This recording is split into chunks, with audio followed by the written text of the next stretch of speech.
A nadie le gustaba ir a esa casa. Sabíamos que era de la familia y que de vez en cuando alguien lo utilizaba por mera emergencia, simplemente cuando ya no había ninguna otra opción, cuando no había dónde pasar la noche. Aún así, eran pocos los que se atrevieron a pasar una noche entera ahí. Que yo sepa, solo mi tío Lalo pasó una noche entera a solas en ese lugar y no le quedaron ganas de volver a hacerlo. Y esto es particularmente importante de mencionarlo porque mi tío Lalo fue soldado y nunca tuvo miedo de enfrentarse con nada.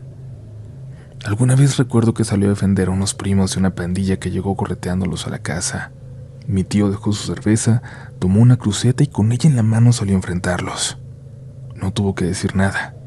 Lo conocían lo suficiente como para saber que, aunque fueran 4, no iban a salir bien librados. Así que imagínense a un señor así, de esos que le entran a todos sin temor a nada, asustado como un niño cada que alguien siquiera la mencionaba. La casa de las viudas.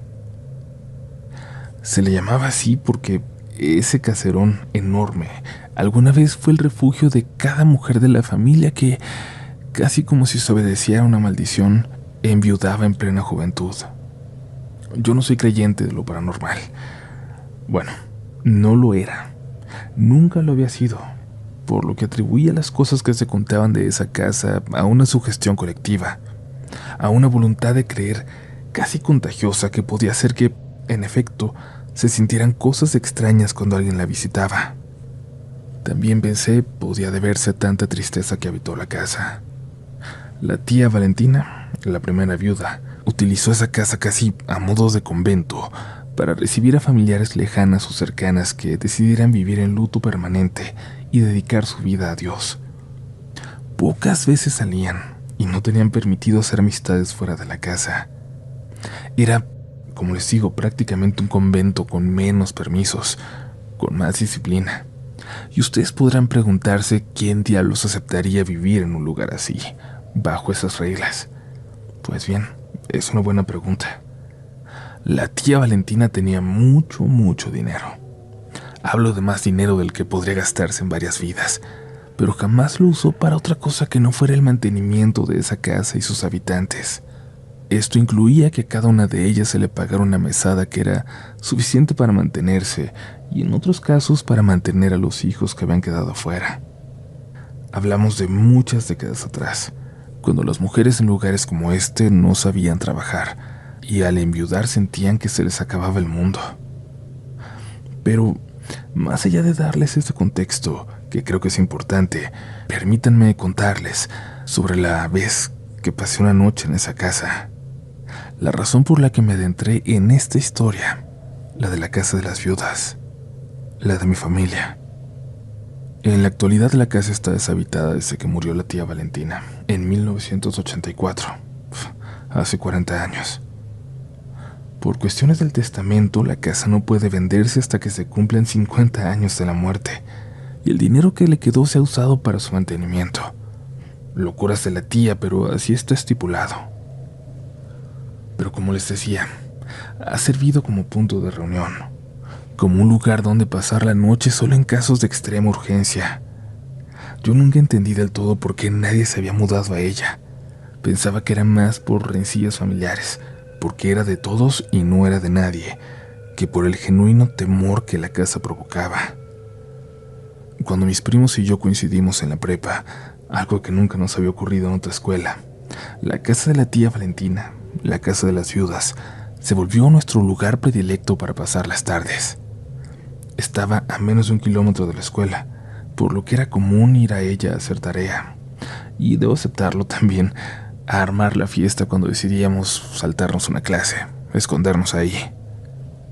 En la casa de las viudas tomé mi primera cerveza, me puse mi primer borrachera, vomité de ebrio por primera vez, pero siempre en la tarde, siempre antes de que oscureciera. Fue en una de esas tardes cuando mi prima Viridiana, mi primo Mariano y yo nos quedamos platicando hasta más tarde de lo normal, hasta que oscureció. Fue la primera vez que nos hablamos de forma directa sobre la curiosidad que nos provocaba que toda la familia tuviera miedo de esa casa. Viridiana nos dijo que porque estaba llena de fantasmas, que las viudas nunca se fueron de ahí, que el juramento de pasar el resto de sus vidas en la casa no hablaba solamente de la vida terrenal, física, que sus espíritus la habitarían hasta que de la casa no quedara nada. Cuando nos dijo eso, estúpidamente me causó risa que mi prima creyera en algo así. Me reí fuerte. Eso era algo que lo esperaría de mi mamá, de mis tías, de señoras católicas que creían en Dios y en espíritus y demás. Pero nosotros, alguien como ella, joven, atea, con una perspectiva científica de todo. Mariano no se reía, pero le dijo que no nos quisiera asustar, que habíamos pasado los últimos meses en esa casa sin ningún problema, y que si quería que fuéramos menos para ella meterse con su novio, pues que simplemente nos avisara cuando iba a estar para no molestarla. Y a Viridiana le molestó lo que dijo Mariano más que mi risa y mis burlas, y dijo que ella no necesitaba ir a meterse ahí con su novio. Pues si no me creen, si ustedes de verdad están seguros de que son puros cuentos, no pasa nada. Vamos a quedarnos aquí hoy. Mañana no hay escuela.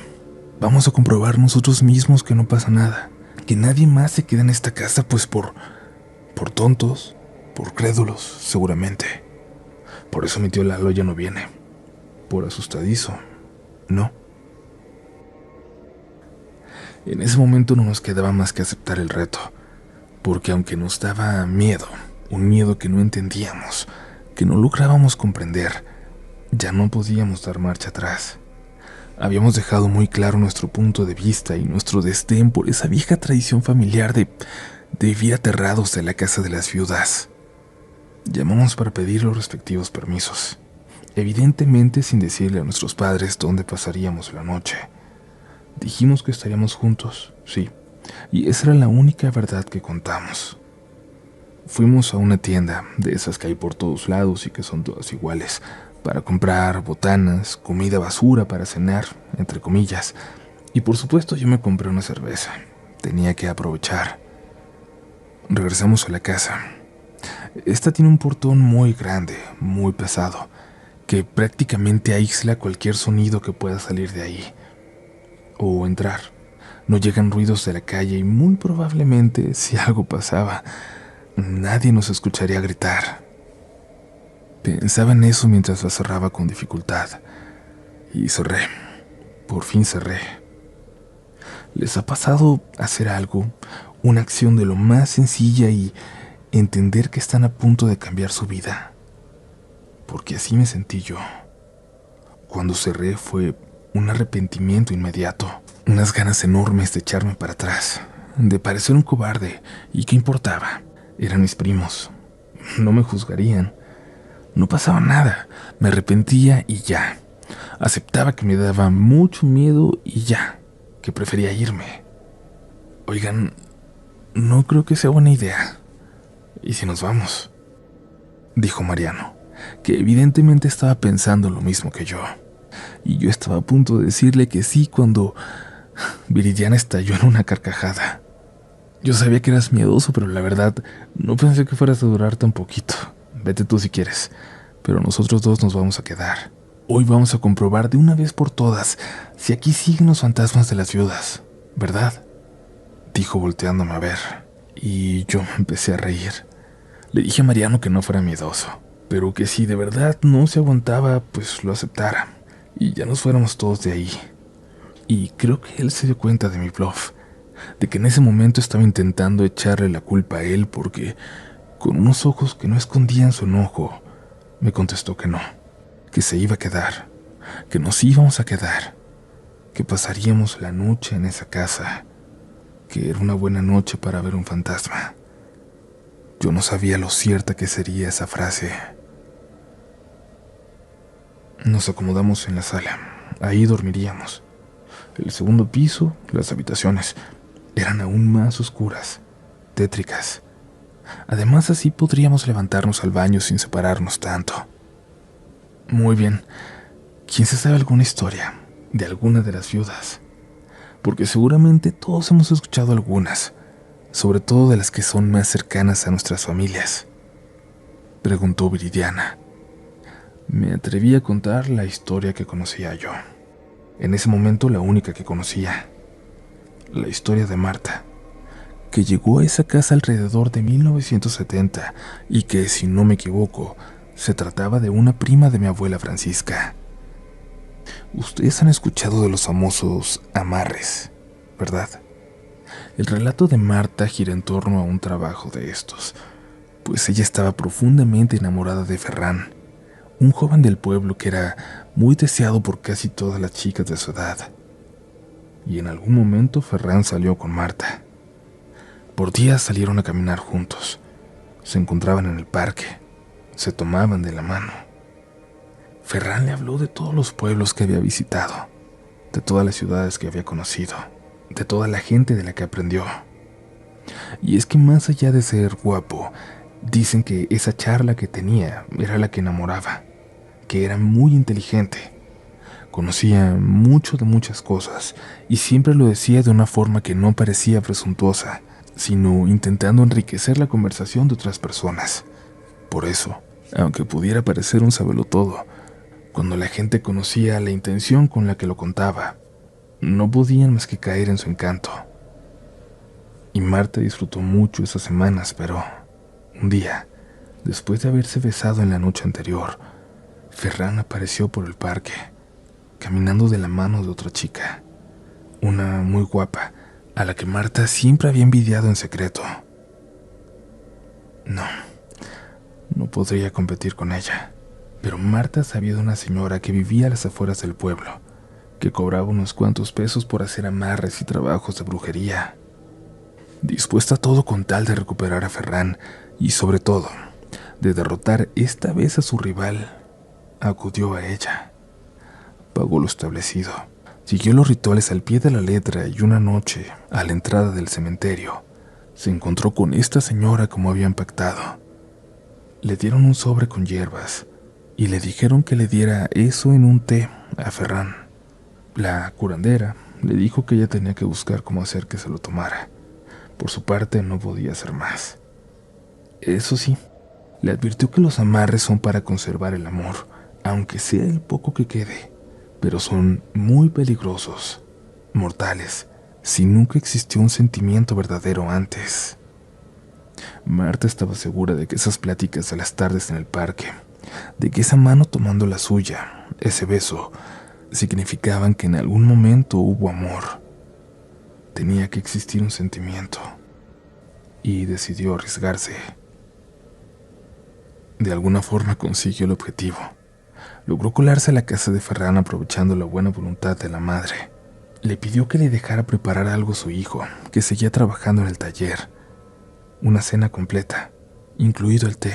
Luego fingió que tenía que salir por un fuerte dolor de estómago, dejando la cena lista para que la madre se la llevara. Ferran terminó comiéndola. Terminó bebiendo el té. Al día siguiente estaba en su puerta para buscarla. Le pidió que fueran novios. Le dijo que la amaba, que nunca se había dado cuenta, pero que lo hacía, que siempre lo había hecho en silencio. El noviazgo duró poco. A los 2 meses se casaron y Marta fue la mujer más feliz y orgullosa del mundo, pero algo había cambiado en Ferran. Cada vez se le dificultaba más ordenar sus ideas, como si permanentemente estuviera confundido. Luego empezó a decir comentarios tontos, fuera de lugar. Empezó a arrastrar las palabras, a confundirlas. Su mirada se quedaba perdida y no logró volver a trabajar en su taller. Luego dejó de hablar. Marta empezó a trabajar para hacerse cargo de Ferran. Se mudaron de vuelta con su madre, quien lo atendía las 24 horas del día. Ferran de pronto ya no podía ni siquiera levantarse. Fue como si se le hubiera olvidado cómo caminar, como si se le hubiera olvidado cómo comer. Una noche al llegar del trabajo, Marta llegó dispuesta a abrazar a su esposo, pues se sentía culpable. Todo el día había pensado en cómo le gustaría que Ferran estuviera muerto, en que se fuera a descansar, en que la dejara descansar a ella y a su propia madre. Pero luego se dio cuenta de lo monstruoso que resultaba ese pensamiento y pasó por el pan favorito de su marido. Ya encontraría la forma de hacérselo comer. Tenía que trabajar, tenía que ayudarlo. Quizás Quizás Ferran podría volver. Quizás podría reaprender lo que había olvidado. Sí, seguro que podría porque el amor lo podía todo, pero cuando llegó a casa se encontró una conmoción en la calle. Los vecinos sujetaban a la pobre mamá de Ferran que intentaba darse a la pobre. Y es que aquella desdichada mujer, en un acto de bondad hacia su hijo, que la miraba sin poder moverse, casi olvidando cómo respirar, creyó entender lo que le decía sin palabras. Mátame, mamá. Mátame. Haz que deje de sufrir, por favor. La señora tomó una almohada entre sus manos, se acercó hasta su hijo y... Marta no soportó ver el cuerpo de Ferran, de ese joven fuerte del que se había enamorado, reducido a un pequeñísimo cuerpo sin vida, mostrando toda la fragilidad que le había invadido el último año. No se había dado cuenta del cambio hasta verlo así, muerto.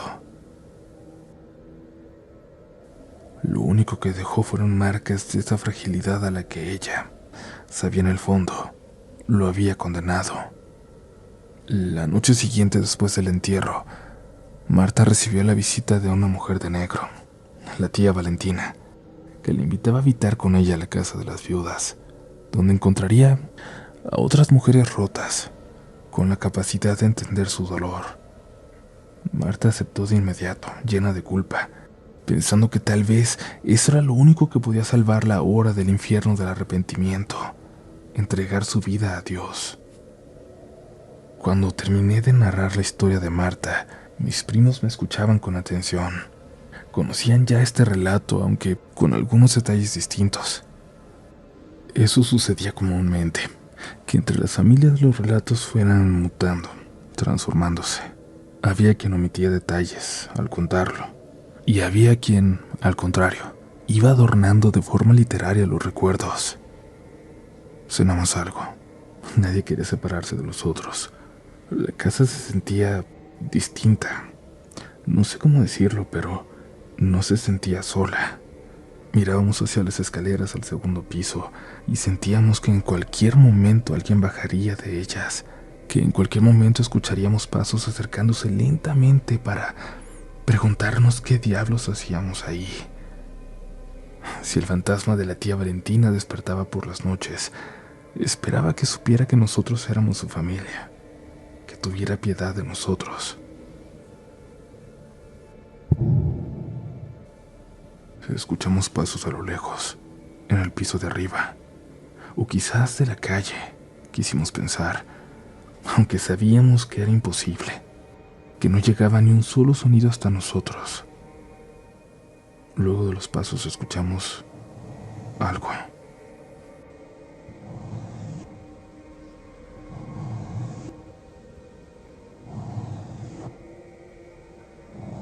Un sonido incesante. No lograba identificarlo. Ni siquiera estaba seguro de que fuera real o simplemente lo estaba imaginando. Si simplemente mi cerebro comenzaba a jugarme trucos malvados.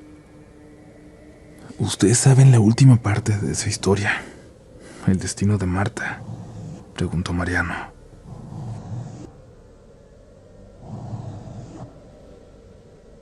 Viridiana le dijo que no lo contara, pero Mariano insistió. Mira, Viri, si tú ya lo sabes, quiero ver si lo que te contaron a ti fue lo mismo. Y si él se va a quedar con nosotros aquí, también tiene derecho a saber, a conocer la historia completa, ¿verdad? Preguntó mirando hacia mí, y con los hombros contesté que me daba igual, pero Mariano continuó. Supongo que de todas las viudas, Marta tiene la historia más triste. Ella no encontró ningún tipo de paz aquí. Al contrario, estas paredes, este confinamiento, la terminó de volver loca. La volvió loca de soledad, aunque estaba acompañada de otras viudas. La volvió loca de arrepentimiento. En su desesperación, Marta se arrancaba el cabello, se rascaba la cara con fuerza cortándose. Se fue deshaciendo la piel hasta que ya no hubo regreso, y su aspecto, monstruoso quizás, perdiendo el cabello, las cejas, la forma de la nariz, las facciones, La hizo vivir un encierro dentro de un encierro, porque ya no salía de su habitación. ¿Cuál habitación era? ¿En dónde estaba ella?, pregunté. Eso evidentemente no lo sé. No creo que nadie lo sepa realmente. Obvio que no era la principal, la de la tía. Pero de todas las demás, Dios sabrá quiénes las habitaron por años.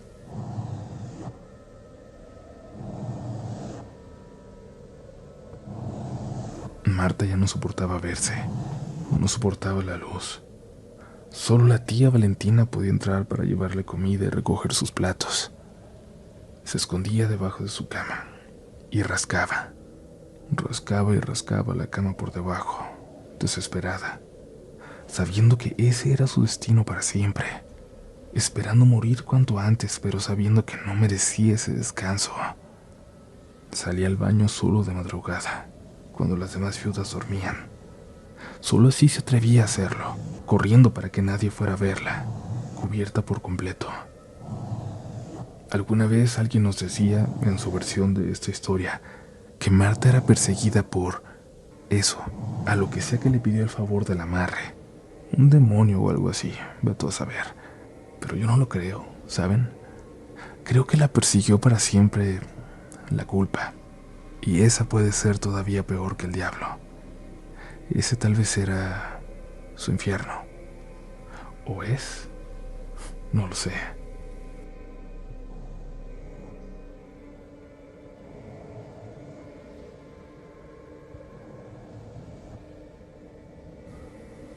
Ya no nos quedaban muchas ganas de platicar. Estábamos asustados. A estas alturas creo que todos preferíamos ir a dormir a nuestras casas o a una banca en el parque, lo que fuera antes que seguir ahí.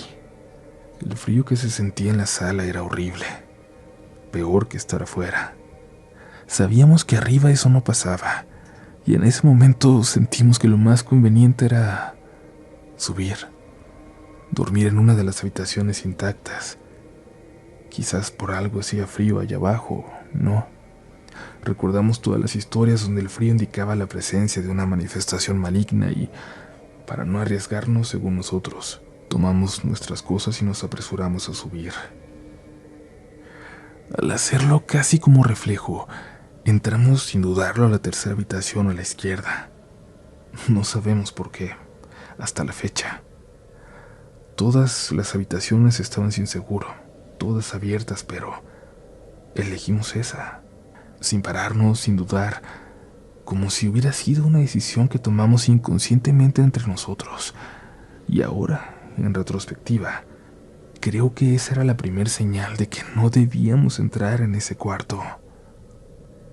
Había 2 camas, una de ellas pegada a la pared. En cuanto la vi, enseguida me aventé para tomar ese rincón y sentí como Mariano se acostaba a mi lado. Viridiana lo hizo en la otra cama, una grande en el centro del cuarto. Era obvio que era la única cama original. Como habíamos subido con mucho sueño, no tardamos más de unos minutos en quedarnos dormidos.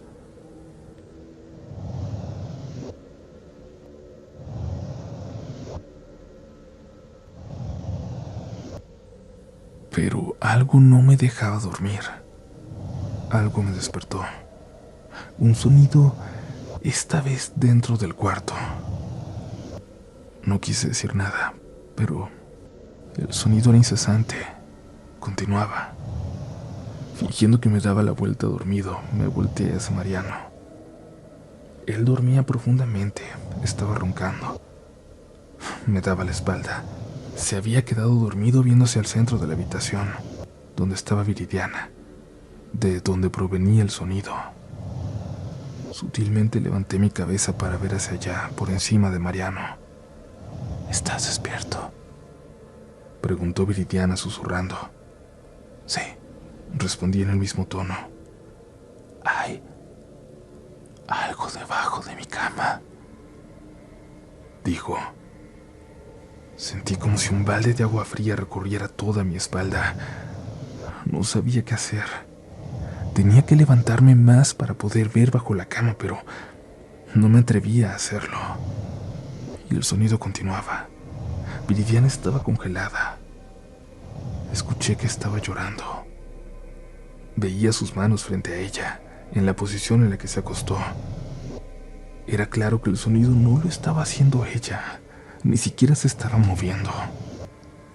Desperté con palmadas en la espalda a Mariano. Mariano, Mariano, ¿escuchas eso? Dice Viridiana que hay algo debajo de su cama.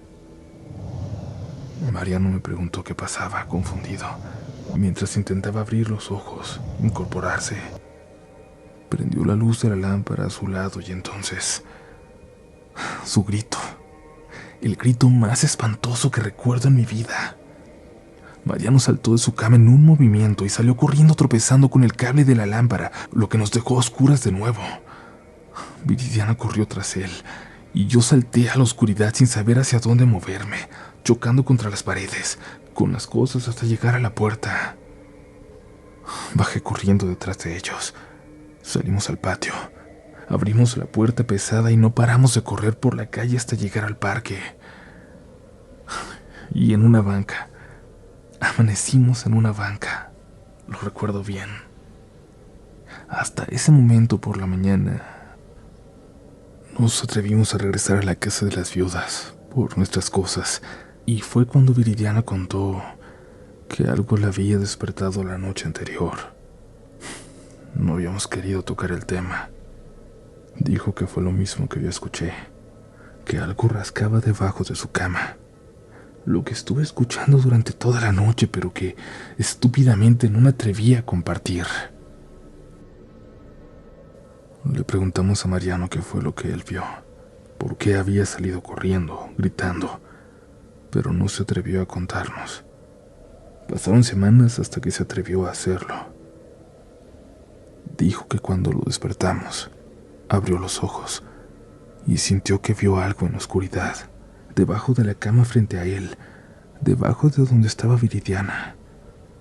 Por eso prendió la lámpara confundido y la vio. Debajo de la cama vio a una mujer, sin pelo, sin cejas, sin facciones, con las manos largas y delgadas, con una sonrisa llena de sangre, rascando la parte de abajo de la cama. La cuestión, comunidad, es que eso que vivimos no es ni de lejos de las peores historias de la casa de las viudas. Hay otras que dan mucho más miedo aún, como lo que vio mi tío Lalo. Será cuestión de tiempo para poder reunir más historias y compartirlas con ustedes. Mi sueño es que eventualmente Uriel pueda conocer la casa. Yo por lo pronto, comunidad, espero que me vuelvan a escuchar muy pronto.